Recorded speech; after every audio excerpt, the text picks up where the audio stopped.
আসসালামু আলাইকুম। বেসিক গুরু ইউটিউব চ্যানেলে আপনাদের সবাইকে স্বাগতম। আশা করি সবাই ভালো আছেন। আজকের আমরা ক্লাসে দেখব যে একটি কভার পেজ অথবা ফ্রন্ট পেজ কিভাবে তৈরি করা হয়।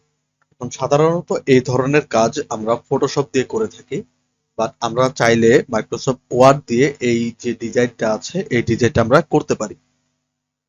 তাহলে চলুন বেশি কথা না বলে এই ডিজাইনটা কিভাবে করা হয় বা কিভাবে করা যায় সেটা আমরা দেখি। আমরা প্রথমে মাইক্রোসফট ওয়ার্ডে চলে যাব। চলে যাওয়ার পরে আমরা এখান থেকে একটা ব্ল্যাঙ্ক পেজ নিব। নেওয়ার পর প্রথমে একটা পেজ আসবে, সো এই পেজটাকে আমরা সেট আপ করে নিব A4 সাইজ। আমরা চলে যাব লেআউটে। লেআউট থেকে আমরা এখান থেকে সাইজকে সিলেক্ট করব A4।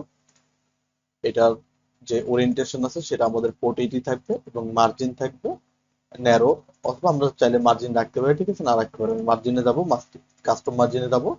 এখান থেকে টপ বটম সব জিরো করে দিব আমরা, যে কোনো মার্জিন থাকবে না। দেন ওকে, তাহলে এটা আমার মার্জিনটা জিরো হয়ে যাবে। এখন এই ডিজাইনের যেগুলো আছে এটা আমরা কিভাবে করব সেটা আমরা দেখি।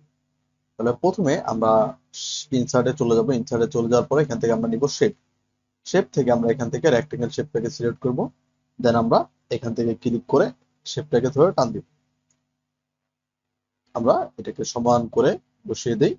দেন আমরা এটা হচ্ছে শেপের যে আউটলাইন কালারটা আছে সেই আউটলাইন কালারটা আমরা এখান থেকে ডিলিট করে দিব বা এখান থেকে রিমুভ করে দিব, যে নো আউটলাইন। তো এই যে আমার শেপটা বসে গেছে। এখন আমাদের শেপটা কি করা লাগবে, এই পাশে একটু ঘুরিয়ে লাগবে। যেমন এখানে কি আছে, একটা রাউন্ড আছে। তো আমরা রাইট বাটন ক্লিক করব, ক্লিক করে এখান থেকে আমরা এডিট পয়েন্ট পাবো। এডিট পয়েন্ট পেলে আমরা এখানে একটা ক্লিক করব। ক্লিক করে আমরা এই শেপটাকে টান দিয়ে একবারে কর্নার পর্যন্ত নিয়ে যাব, ঠিক আছে, এবং এইটাকে আমরা মিলিয়ে দেওয়ার চেষ্টা করব।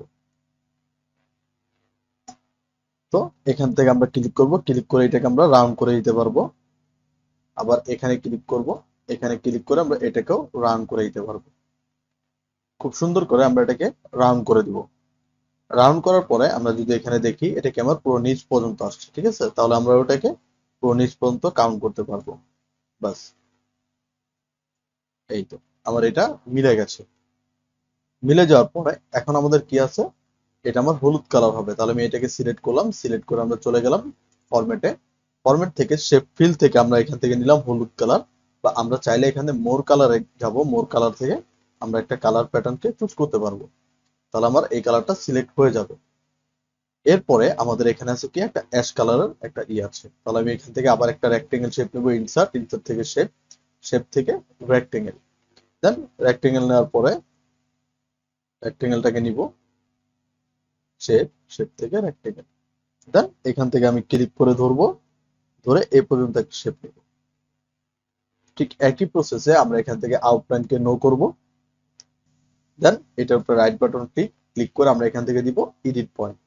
দেন আমরা এটাকে ধরে উপর পর্যন্ত নিয়ে যাব, এই পর্যন্ত রাখলাম, এবং এইটাকে আমরা নিচ পর্যন্ত নিয়ে ছেড়ে দিব, সমান করে রাখবো। রাখার পর এখানে ক্লিক করব, ক্লিক করে আমরা এটাকে একটু বাঁকা করে দিব এই বরাবর। আবার এখানে ক্লিক করব, ক্লিক করে এটাকে একটু বাঁকা করে দিব এই বরাবর। তাহলে দেখবেন এটা আমার কি রাউন্ড হয়ে যাবে। তো এটা আমাদের কি হবে, এটা আমাদের অ্যাশ কালার হবে, ঠিক আছে। তো আমরা এখান থেকে চলে যাব শেপ ফিলে। ফিল থেকে যে প্রথমে যে অ্যাশ কালার, বা আমরা এখান থেকে একটা ডার্ক অ্যাশ কালার আমরা এখান থেকে চুজ করব, এবং আউটলাইনটা হবে নো আউটলাইন। এখান থেকে আমরা ক্লিক করে শেপটাকে একটু বাড়াইতে পারি বা কমাতে পারি। দেন আমার এটা মিলে যাবে। আমরা চাইলে এটাকে একটু বড় করে নিতে পারি, এই বরাবর থাকবে। এরপর আমরা দেখতে পাচ্ছি যে এখানে কি একটা ব্ল্যাক লাইন আছে, ঠিক আছে। তাহলে আমরা কি করতে পারি, ঠিক একই প্রসেসে আমরা চাইলে এটাকে কপি করতে পারি অথবা আরেকটা নতুন শেপ নিতে পারি। আমরা এখান থেকে আরেকটা শেপ নিলাম, নিয়ে আমরা এ পর্যন্ত রাখলাম। এটাকে আমরা আরো ছোট করে দিই, এই পর্যন্ত থাকলো। থাকার পর এখন আমরা কি করতে পারি, সেম রাইট বাটন ক্লিক, বা এর আগে আমরা শেপ আউটলাইনটাকে নো আউটলাইন করে নেই। দেন রাইট বাটন ক্লিক, এখান থেকে আমরা নিব কি এডিট পয়েন্ট। এডিট পয়েন্ট নেওয়ার পরে এটাকে আমরা ক্লিক করব, ক্লিক করে এটাকে আমরা ডিলিট করে দিতে পারি, ঠিক আছে। রাইট বাটন ক্লিক, এখান থেকে ডিলিট পয়েন্ট। এরপরে এখানে একটা ক্লিক করব, ক্লিক করলে এটা আমাদের একটু বাঁকা করতে পারবো। আবার এখানে একটা ক্লিক করব, ক্লিক করলে আমরা আবার এটাকে বাঁকা করতে পারবো, ঠিক আছে। আমরা একটু বাঁকা টাকা করে আবার এটাকে ক্লিক করে ধরে আমরা এটাকে একটু উপরে উঠিয়ে দিব। এটাকে সিলেক্ট করে আমরা এটাকে একটু ম্যাচিং করে রাখবো। ঠিক আছে, এখানে একটু ম্যাচিং করে রাখলে আমার এটা ম্যাচ হয়ে যাবে। দেন আমরা এটাকে কি করব, ব্ল্যাক কালার করব। আমরা এটাকে সিলেক্ট করব, সিলেক্ট করে ফিল কালার থেকে ব্ল্যাক কালার। আমরা চাইলে এটাকে আরেকটু সংযোজন করতে পারি, right button click, edit point, then এটার মধ্যে আমরা একটু বাড়ায় দিতে পারি, তাহলে এটা বেড়ে যাবে। এটাকে ধরে আমরা একটু মিক্স ম্যাচ বা ম্যাচিং করে দিতে পারি, তাহলে আমার এটা হয়ে যাবে। দেন আমরা এখান থেকে দেখতে পাচ্ছি যে আমাদের সার্কেল আছে। তাহলে এই সার্কেলটা আমরা কি করব, প্রথমে চলে যাব আমরা ইনসার্ট থেকে চলে যাব শেপ। শেপ থেকে এখান থেকে একটা সার্কেল নিব, নেওয়ার পরে শিফট এবং অল্টার একসাথে চাপ দিয়ে ধরে আমি একটা সার্কেল নিব। নেওয়ার পর এই সার্কেলটা আমরা এখানে বসাই দেই। যেহেতু আমরা জানি যে শেপের দুইটা কালার হয়, একটা ফিল কালার হয়, একটা বাইরের আউটলাইন কালার হয়, তাহলে শেপ আউটলাইন কালার থেকে এখানে দেখুন ওয়েট আছে, ওয়েটটাকে আমরা 6 করে দিব, বা আমরা চাইলে মোর লাইনে ক্লিক করতে পারি। ঠিক আছে, ক্লিক করে এখান থেকে আমরা এগুলাকে সিলেক্ট করে নিতে পারি। বাট আমরা এখান থেকে কি করব, আমরা শেপ আউটলাইনে চলে যাব, চলে যাওয়ার পরে ওয়েটে যাব, ওয়েট থেকে আমরা 6 পিটিটাকে সিলেক্ট করব। সিলেক্ট করার পরে এটাকে আমি এখানে বসালাম। এরপরে আমরা এটাকে কপি করতে পারি কন্ট্রোল সি এবং কন্ট্রোল এফ, বা কন্ট্রোল সি বা কন্ট্রোল ভি দিলে, কন্ট্রোল সি মানে কপি, কন্ট্রোল ভি মানে পেস্ট। এটাকে আমরা এখানে বসিয়ে দিলাম, এটাকে একটু বড় করে নিলাম, এটাকে ডিলিট করে দিই যেহেতু একই সাইজ আমরা করব, এখানে রাখলাম। দেন কন্ট্রোল সি, কন্ট্রোল ভি, এটাকে আমরা এখানে বসিয়ে দিলাম। খুব সুন্দর করে এটা আমাদের বসে গেল।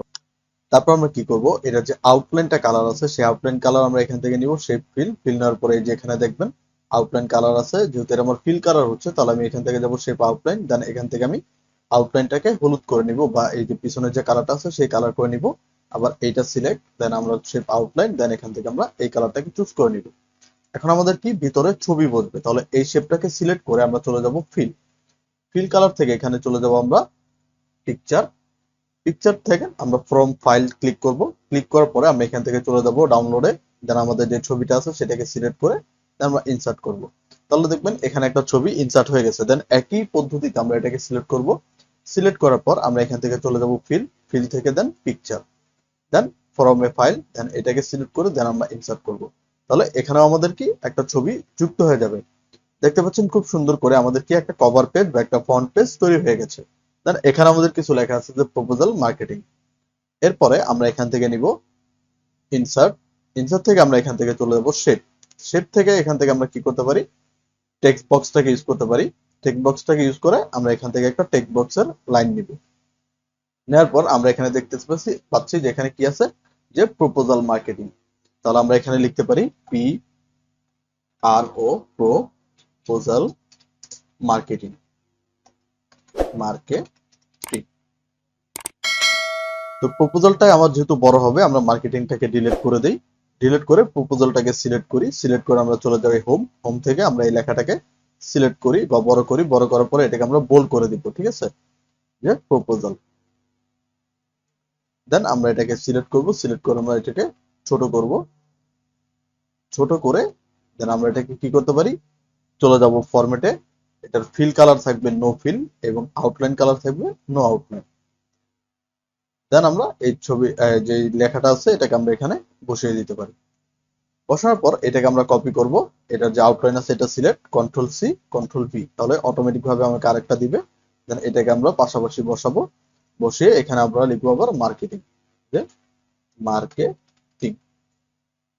দেন এগুলাকে একটু ছোট করব, কন্ট্রোল এ দিয়ে সিলেক্ট করে, দেন আমরা এখান থেকে চলে যাব হোম থেকে এই লেখাটাকে একটু সিলেকশন করব, সিলেকশন করে বোল্ডটাকে কেটে দিব। দেন এটাকে আমরা একটু উপর নিচ করে আমরা করব, এখানে একটা স্পেস, এখানে একটা স্পেস, এখানে একটা স্পেস, এখানে স্পেস, ঠিক একই রকম ভাবে পিকচারে যেরকম আছে সেরকম করে আমরা একটা স্পেসিং করে দিব। তাহলে দেখতে পাবেন যে এখানে যেরকম ছিল যে প্রপোজাল মার্কেটিং, ঠিক একইভাবে এটাও আমরা চাইলে বোল্ড করে দিতে পারি। ঠিক আছে, ওখানে যেহেতু বোল্ড আছে আমরা এখানে বোল্ড করে দিই। ঠিক একই রকম ভাবে প্রপোজাল মার্কেটিং আমাদের এখানে লেখাটা হয়ে গেছে। এরপরে আমাদের নিচে আছে যে প্রিপেয়ার্ড ফর থমসন অলিভিয়া। ঠিক আছে, প্রিপেয়ার্ড বাই অলিভিয়া থমসন, এরকম আমরা লিখতে পারি যে প্রিপেয়ার্ড ফর। আমরা এখান থেকে চলে যাবো ইনসার্ট থেকে আবার শেপ, দেন আবার টেক্সট বক্স, দেন এখান থেকে আমরা টেক্সট বক্সটাকে সিলেক্ট করব। দেন আমরা এখান থেকে লিখতে পারি যে প্রিপেয়ার্ড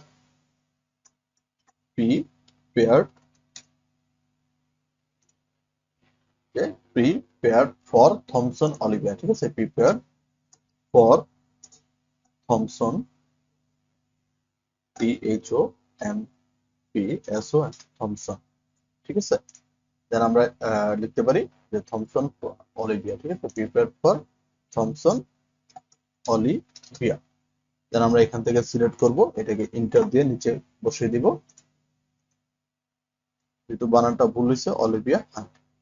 এরপরে আবার কি আছে যে প্রিপেয়ার্ড বাই অলিভিয়া থমসন, ঠিক একই জিনিস, ঠিক আছে। আমরা কপি করলাম, নিচে এসে এটাকে পেস্ট করলাম যে প্রিপেয়ার্ড বাই অলিভিয়া থমসন, ঠিক আছে। দেন এগুলোকে আমরা সিলেকশন করব, সিলেকশন করে আমরা এটাকে বড় করে দিব, হোম থেকে এগুলোকে আমরা বড় করে দিব। দেন প্রিপেয়ারটা আমরা কি করব, বোল্ড করে দিব, এবং প্রিপেয়ার্ড বাইটাকেও বোল্ড করে দিব। দেন আমরা সবগুলোকে সিলেক্ট করব, এখান থেকে আমরা লেখার স্পেসিংটা কমিয়ে দিব বা রিমুভ স্পেসিং দিব। দেন আমরা এই লেখাটাকে সিলেকশন করে চলে যাব ফরম্যাট, ঠিক একই পদ্ধতির শেপ ফিল থেকে আমরা নো ফিল করে নিব এবং শেপ আউটলাইন থেকে আমরা নো আউটলাইন করে নিব। দেন এটাকে আমরা একবারে সাইজ মতো বসিয়ে দিব। তাহলে দেখতে পাচ্ছেন আমরা খুব সহজেই একটি কভার পেজ বা একটা যে ফ্রন্ট পেজ আছে সেটা আমরা তৈরি করে ফেলেছি, ঠিক আছে। আমরা খুব সুন্দর করে এটা আমরা তৈরি করে ফেলেছি। আপনারা চাইলে ফটোশপ যারা না পারেন বা মাইক্রোসফট ওয়ার্ড যারা পারেন তারা মাইক্রোসফট ওয়ার্ড দিয়ে আপনি এই ডিজাইনটি করে নিতে পারেন। তাহলে আজকের ক্লাস এই পর্যন্তই। যদি ভিডিওটি ভালো লাগে চ্যানেলটিকে সাবস্ক্রাইব করে দিবেন। সবাই ভালো থাকবেন, সুস্থ থাকবেন। আসসালামু আলাইকুম।